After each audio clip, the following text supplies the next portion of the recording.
Hey, it's Anton, and this is my audio review for Gaslight from 1944. This review was first published on threebrothersfilm.com on March 10th, 2022. Gaslight is an important film that's probably less seen than you'd think given the popularity of the expression the title spawned. Over the years, but especially over the past 6 or 7, the term gaslighting has come to be used colloquially to describe a pattern of psychological manipulation and torment in which someone makes someone else feel like they're going crazy, such as a cruel, controlling husband driving his wife to question her reality and thereby keep her vulnerable.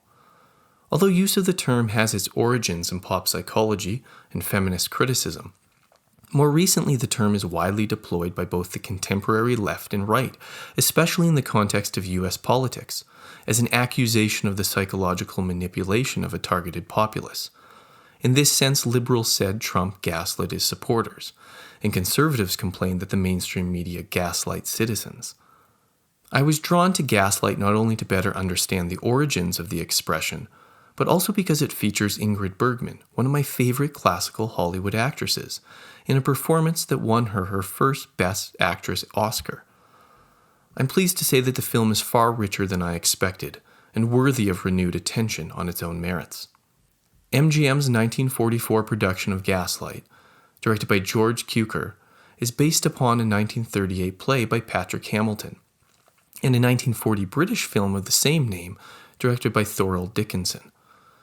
Gaslight is a gothic mystery, blending romance, terror, and a potent atmosphere cultivated in no small measure by the locale and its architecture. In Italy, a young lady, Ingrid Bergman's Paula Elquist, is seduced and courted by a charming older man, Charles Boyer's Gregory Anton, the pianist from her opera lessons, who soon becomes her husband. From early on, the film indicates that Gregory possesses a mysterious past and hints at his possible sinister intentions. The main twist on the genre is that Gregory does not take Paula home to his own lavish Gothic manor in the countryside, but instead to her old home in London. You see, Paula grew up with her world-famous opera singer aunt at No. 9 Thornton Square. But when her aunt was murdered, and the crime never solved, mind you, the young Paula was raised abroad and trained to become an opera singer. The townhouse was left to Paula, and her new husband is eager for them to repossess it. The townhouse also points to another variation on the Gothic genre. Gregory is not an aristocrat, but rather a social climber who mentions earlier experiences of poverty. Although Cukor's film opens up the setting somewhat, the Edwardian townhouse on the London Square remains the primary location and source of atmosphere for the disturbing happenings. When they move into No. 9 Thornton Square, Paula remains traumatized from past events. So Gregory suggests they board up all her aunt's old opera stuff in the attic, which becomes the room of mystery of so many Gothic tales. As the story progresses, Paula hears footsteps from the supposedly empty attic, and she notices how the gaslight in her room turns down precisely when she hears those sounds, suggesting that gas is being used elsewhere in the household, even though the old housekeeper denies lighting any new lamps during the night. Gaslight is a brilliant, disturbing portrait of psychological torment in the domestic sphere.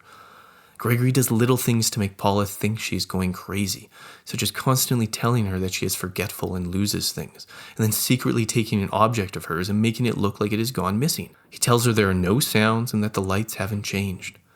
It's important to note that the film isn't concerned with the mystery of whether Gregory is actually manipulating Paula.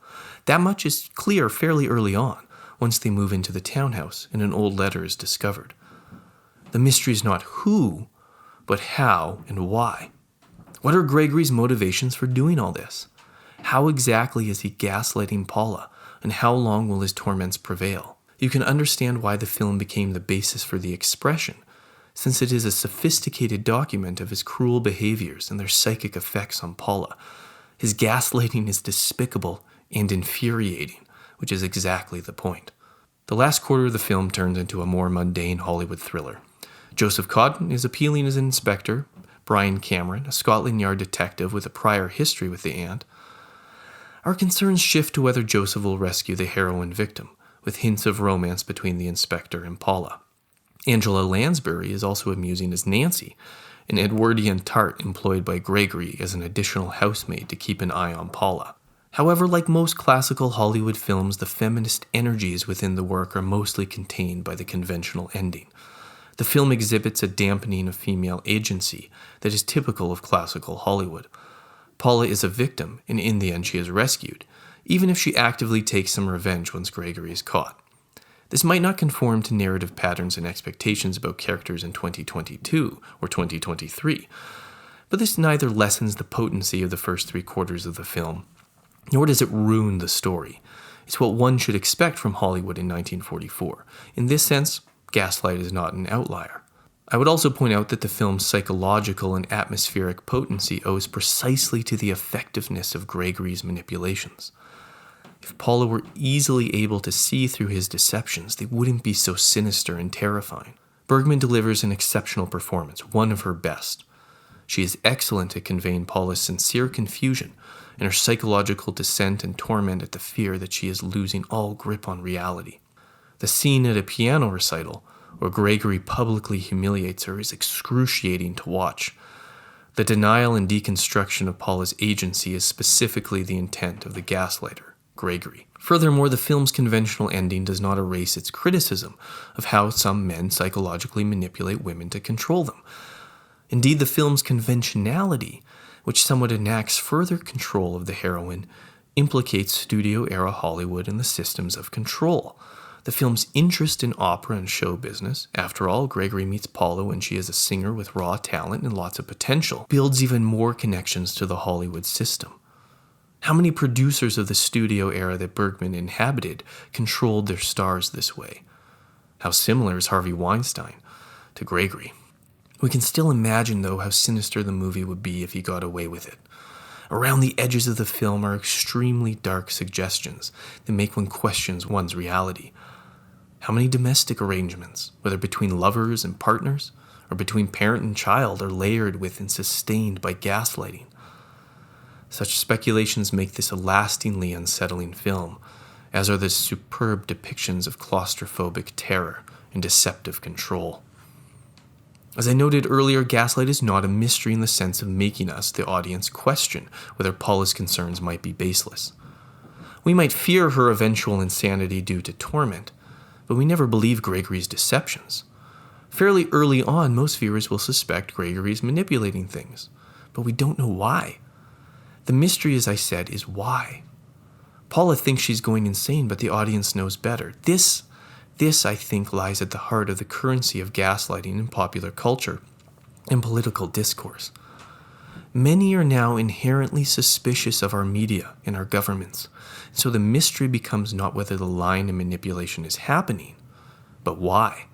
The film's narration anticipates the mindset of the skeptical person feeling gaslit today in the 21st century, not the psychological state of one being fully manipulated.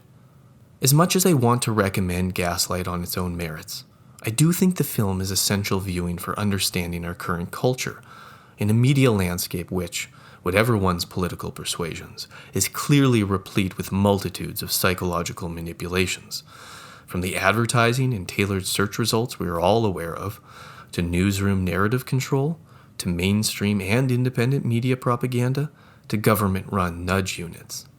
You're not crazy to see the relevance of this film today.